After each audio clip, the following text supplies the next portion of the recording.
36 ans, c'est le temps qu'il aura fallu attendre pour que Simone de Beauvoir rejoigne enfin Jean-Paul Sartre dans la Pléiade. La prestigieuse collection publie ses 5 livres de mémoire.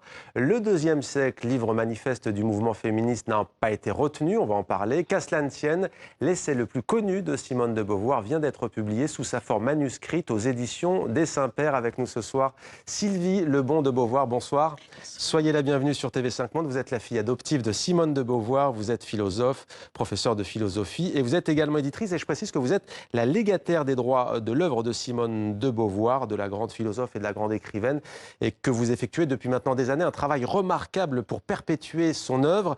Alors vous écrivez dans la préface, d'abord peut-être une question, je le disais, presque 40 ans, ça suscite beaucoup de questions et pas que chez les féministes. Pourquoi autant de temps pour voir Simone de Beauvoir entrer à la Pléiade ? Chacun peut donner sa réponse. Je pense quand même qu'il est évident qu'il y a une inégalité entre le nombre des écrivains hommes et des écrivains femmes dans la Pléiade. Je crois que c'est du 14 à 200. Ouais. Donc elle entre là, justement, dans cette minorité. Et il faut s'en réjouir. Mais effectivement, ça a été très lent. Alors ça a été très lent, justement. Qu'en pensez-vous? Parce qu'il y a tout un débat en ce moment sur la place des femmes. La littérature, elle paraît encore en retard quand même. C'est pareil à l'Académie française. Oui, c'est on vrai. le voit avec la Pléiade. Oui, mais on ne peut que le constater. Mais je pense que, comme on parle de Simone de Beauvoir, l'explication est claire. Enfin, il y a une inégalité dans tous les domaines qui se retrouve évidemment dans la littérature et dans la vie culturelle. À l'Académie française, vous avez raison. Mais il y a quand même un effort qui est fait, puisqu'il y a des femmes qui y entrent. Et il y a des femmes qui entrent dans la Pléiade. Et ça a fait encore un peu plus polémique parce qu'il n'y a pas le deuxième sexe. Et là encore, on se demande pourquoi. Si, ça c'est un choix éditorial. Ouais. Nous avons été tous d'accord, Antoine Gallimard, Monsieur Pradier, directeur de la Pléiade, et l'équipe Pléiade, pour proclamer que Simone de Beauvoir ne se réduisait pas à l'auteur féministe. C'est avant tout un écrivain. Elle a voulu être un écrivain. Toute sa vie a été dominée par la littérature. Nous avions donc le choix entre les deux directions de son œuvre littéraire, les mémoires et les romans. Et nous avons choisi les mémoires. Ça ne préjuge pas de l'avenir. Moi, j'espère bien que le deuxième sexe sera publié aussi dans la Pléiade. Chaque chose en son temps. On trouve donc Mémoire d'une jeune fille rangée, La force de l'âge, La force des choses, Une mort très douce, Tout compte fait, un livre qui vous est dédié, on va en reparler tout à l'heure, ou encore La cérémonie des adieux. Les mandarins, je sais, roman que vous aimez beaucoup, prix Goncourt 1954, n'y figure pas non plus, mais peut-être qu'il y entrera. Non, alors, on va parler maintenant de cette œuvre littéraire fascinante. C'est très rare, Le deuxième sexe, version manuscrite. Alors, vous écrivez dans la préface, c'est par une sorte de miracle qu'a été rendu possible la réalisation de ce facsimilé du manuscrit. Racontez-nous quel est ce miracle au juste. Et oui, parce que Simone de Beauvoir m'a toujours dit, quand je l'interrogeais, qu'elle n'avait plus le manuscrit proprement dit du deuxième sexe, qui s'était perdu en différents événements. Il y a eu un attentat qui a détruit l'appartement de Sartre, rue Bonaparte. Là où elle écrivait, hein. En partie, elle écrivait le matin chez elle, l'après-midi chez Sartre, oui. Et il y a eu beaucoup de manuscrits détruits lors de cet attentat. Donc, elle a toujours pensé que ce manuscrit était perdu. Et en fait, les éditions des Saints-Pères publient un facsimilé parce que de nombreux amis qui défilaient chez Sartre, rue Bonaparte, faisaient les corbeilles. Et Simone de Beauvoir jetait ses premières versions par gros paquets dans la corbeille. C'est quand même 2 ans d'écriture, de 1947 à 1949, ça, date de l'écriture du roman. C'est quand même rapide pour un essai considérable. 2 ans, c'est ça.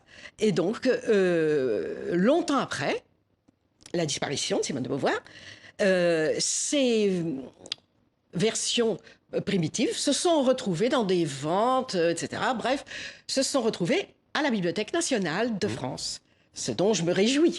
Mais c'est une sorte de roman feuilleton, effectivement. 1986, c'est une date charnière, c'est là qu'on commence effectivement à avoir un dossier assez solide pour les...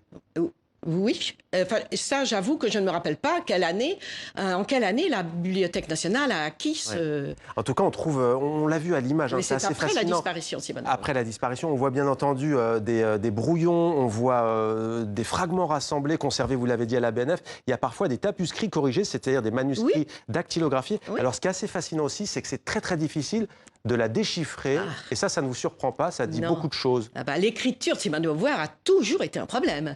Dès qu'elle était petite fille, dans des lettres qu'elle écrit à sa grande amie Zaza, elle fait allusion à son écriture. Est-ce que vous allez pouvoir me lire, ma chère Zaza, etc.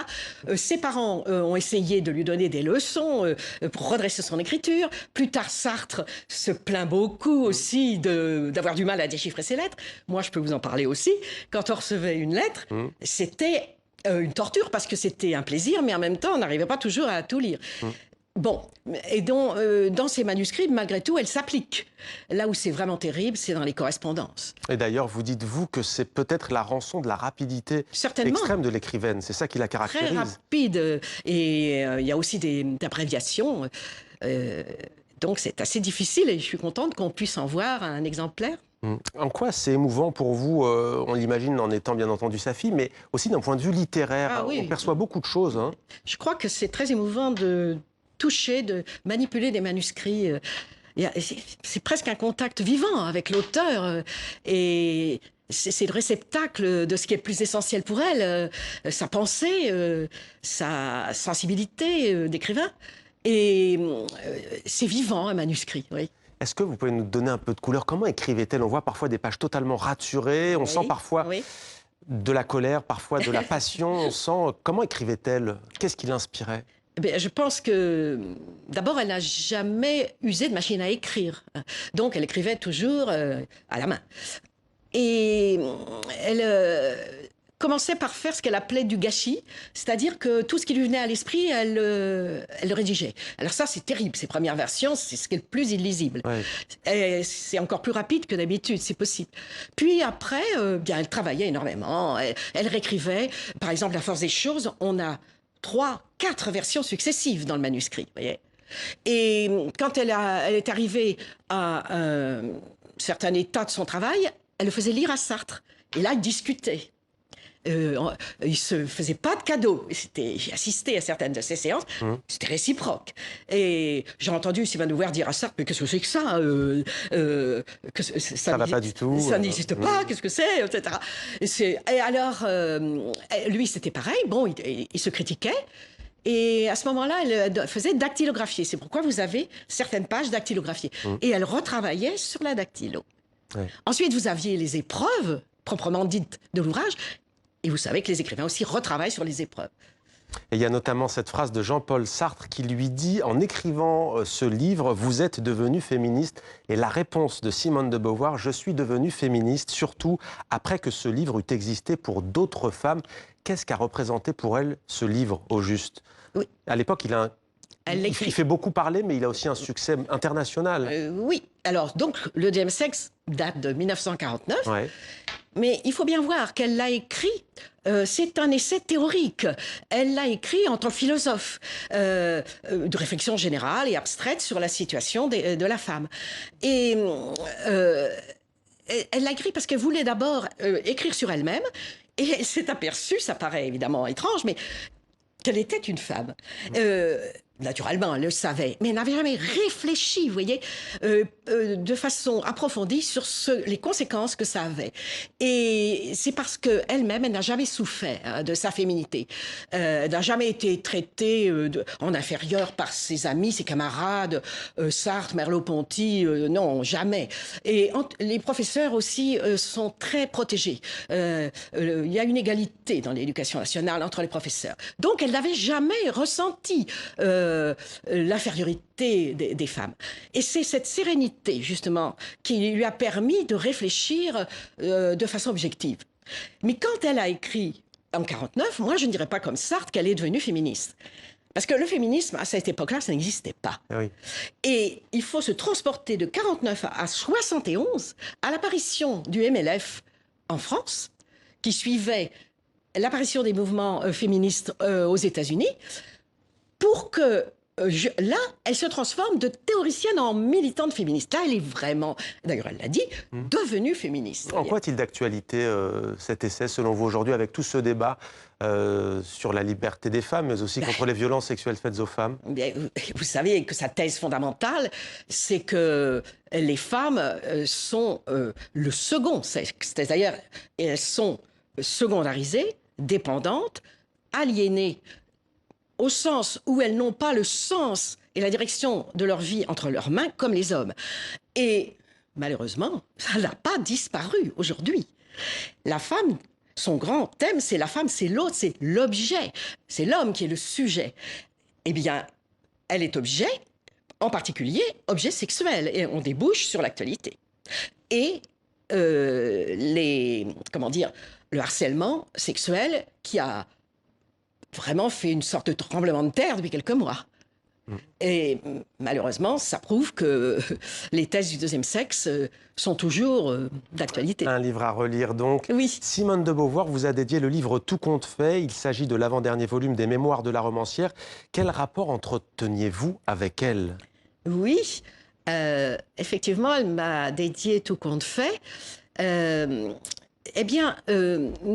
Ce qu'elle avait toujours voulu retrouver, c'était l'amitié, l'intimité avec une femme qu'elle a connue avec sa grande amie de jeunesse, Zaza. Zaza qui meurt tragiquement, sur la mort de laquelle se terminent les Mémoires d'une fille rangée, alors que Simone de Beauvoir gagne sa liberté. Elle n'a jamais, évidemment, oublié ce drame, mais elle n'a jamais oublié aussi, précisément, l'intimité, la proximité qu'elle avait connue avec Zaza. Et elle a toujours recherché dans sa vie.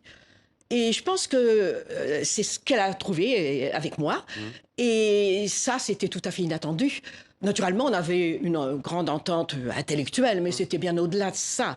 Nous avions des affinités, une proximité, et ça s'explique difficilement. Et juste un mot, La cérémonie des adieux, 1980, c'est un livre terrible hein, sur les dernières années de Jean-Paul Sartre, qui nous a quittés en 1980. C'est un des livres marquants. Oui, oui, certainement, oui. Elle a voulu, justement, que les 10 dernières années de Sartre soient ressuscitées. Merci beaucoup Sylvie Lebon de Beauvoir d'avoir été avec nous. Les Mémoires donc de Simone de Beauvoir à la Pléiade, c'est en 2 tomes. Et puis bien sûr, Le deuxième sexe, manuscrit aux éditions des Saint-Pères, une œuvre très émouvante, comme vous le dites, d'un point de vue humain et littéraire. Merci à vous d'avoir été avec nous. Merci.